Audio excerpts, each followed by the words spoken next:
I want to take this to Steve Schmidt right now. What I saw in terms of the stylistic and sort of the leaning forward approach of these two guys, if I can steal our own phrase, was that Mitt Romney, his only real attack at President Obama was when he just did his riff from his stump speech on "you apologized and you're weak."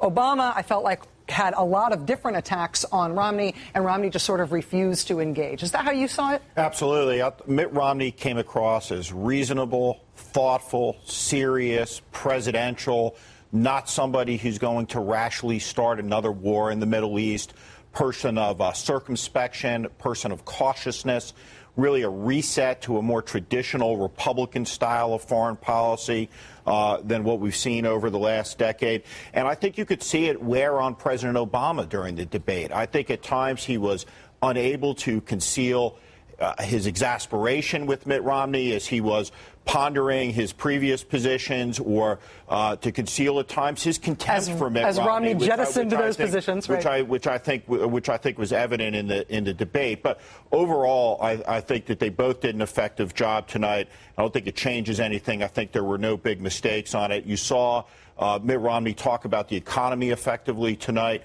message aimed to Ohio. I thought he was very effective talking about China.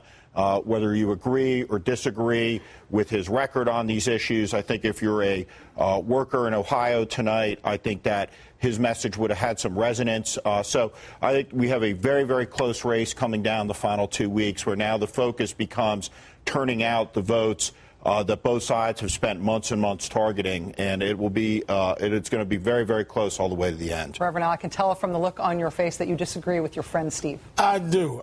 First of all, I think that Mitt Romney came in the last debate a bully.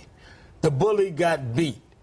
So they said, let's have a fair one. We'll have third match. He came in tonight knowing he couldn't win.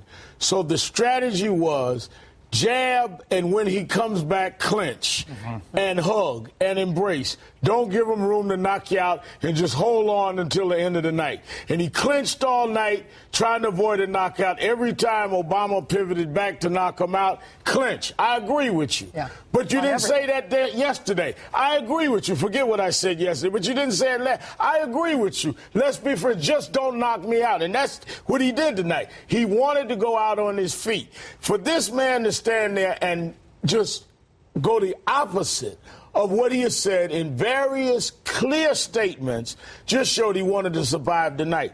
The other thing that I think was outrageous is that he's suggesting economic development and all kinds of things for foreigners that he wants to cut at home.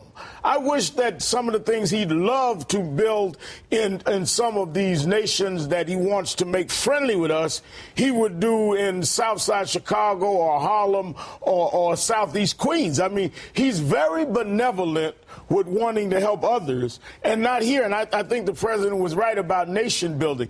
I also think he showed that he really missed foreign affairs in school. He knew very little about foreign affairs. I think that when they got into really thick issues of foreign affair policies, he did not understand them. He didn't grasp them. He was going on talking points and slogans. I have no idea what the Romney doctrine would be. We did know the Bush. It's almost enough to make you miss George Bush. At least you knew that he had a doctrine. No one knows what in the world, literally, Romney's talking about. Romney did, in terms of his preparation, he did say that Syria is Iran's route to the sea, which will come as a surprise to both Syria and Iran, since they don't share a border and Iran has its own coastline. So the preparation issue was a little slight.